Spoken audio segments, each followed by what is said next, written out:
the West, we may not want to think we're at war with Russia, and we don't have soldiers that are shooting at Russians, but we are at war with Russia right now. There's a land war, an air war, and now it sounds like there's a financial war as well brewing. Right. Russia is, according to the World Bank, the 11th largest economy in the world. Is Russia too big to fail? Like, what happens with the ripple effects with the energy and global GDP and all these sort of interrelated things?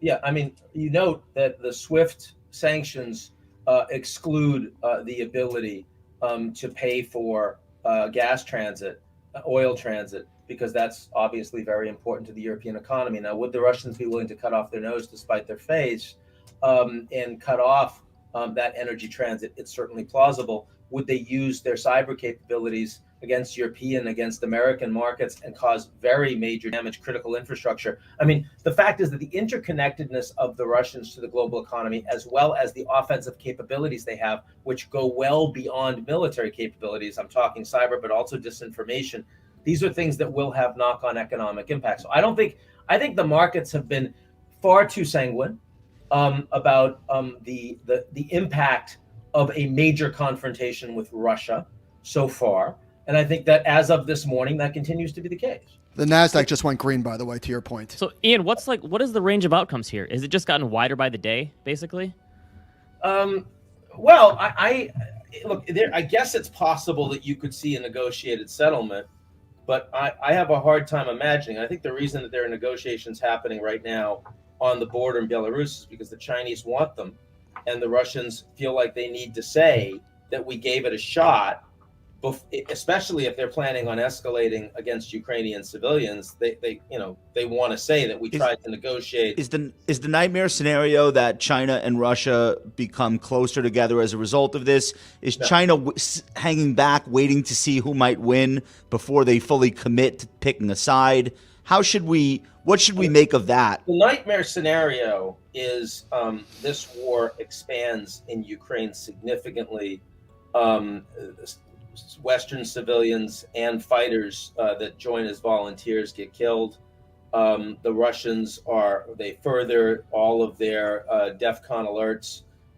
You have an accident, an air incident, a naval incident in the Black Sea, and suddenly there's a fight with a NATO country. That is, in other words, the nightmare scenario is that we return to a Cuban Missile Crisis, or that Putin himself feels so threatened internally that he feels the need to provoke in such a way. A nightmare scenario is a false flag incident that kills a large number of Russians on the ground in Donetsk. That, who knows, a dirty bomb, for example. People have talked about that then provides justification for the Russians to do, sort of a massive. What probability would you assign to something like that? Look, what I'm saying is these are not thin tail risks. This is not 1%. I mean, is it 5? Is it 20? I don't know, but it's within the realm of possibility. I mean, it's when you are talking about, I want to be clear here. The West, we may not want to think we're at war with Russia, and we don't have soldiers that are shooting at Russians, but we are at war with Russia right now. We're doing everything we can to truly undermine Putin, to stop him, to humiliate him, to undermine him. And there are very good reasons for us to do that. That is a very dangerous thing to do. What do you tell people about the ramifications for this on commodity prices and central bank activity? It's been said that there's about $23 billion worth of Bitcoin in Russian wallets. I'm sure that number is low, and there's probably a lot that's unreported. Is the Russian government, for example, planning to make crypto part of their strategy to evade sanctions? Will that be meaningful to the world economy? And what do you think this does to the Federal Reserve's ideas about trying to stave off inflation? Does this put them on hold? Look, I'm not an economist, right? So I'm fundamentally someone that understands international relations and geopolitics. So I'm not going to be the person that can give you the Larry Summers answer on that, or the equivalent on the other side of the aisle. What I can say is that clearly there are geopolitical implications that will unanchor your inflation expectations. What is clear is that your belief for where energy prices are going, when suddenly most of the energy pipeline infrastructure that goes into Europe from Russia goes through Ukraine, should have a very significant discount attached to it. And not just that. I mean, what about all of the food and metals and the rest that comes out of Ukrainian ports in the Black Sea, which you fundamentally can't operate in right now? I don't know when you can. So I think that's a big question too. We're seeing the ruble absolutely get cremated. Have we ever seen an example of a country going through massive inflation in such a short period of time without it fully destabilizing the entire regime? Not recently, not that I can think of, right? I mean, when I look at those sorts of moves, usually it's accompanied with a financial collapse. So how do we imagine the Russians are going to avoid that? How is it possible to move forward with him as president still, no matter what the outcome is here? That's the problem. I mean, in other words, now that you've gotten to the point of no return, I mean, I just had a major European ambassador to the U.S. in my house right before I'm talking to you guys. I don't want to say which one it is to break a confidence. Who basically said, look, we've passed the point of no return. We cannot rebuild our relations with Russia. They're broken. I mean, short of Putin being forced out of office. And I mean, the Germans completely understand, for example, that their pipeline, their strategy in being dependent on Russia was a mistake, a strategic mistake. They'll never do that again.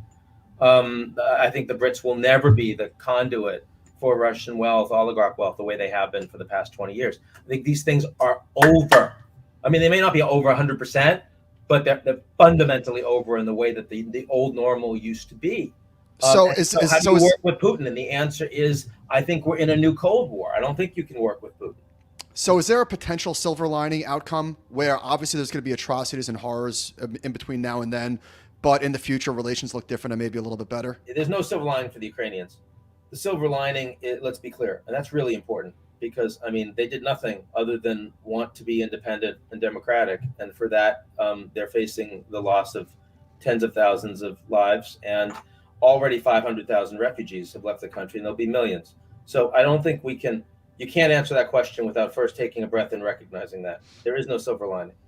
But for the West, the fact that we are taking seriously that you have to fight for democracy, that you actually need to pay for defense, that it's a priority, and that we need to work together.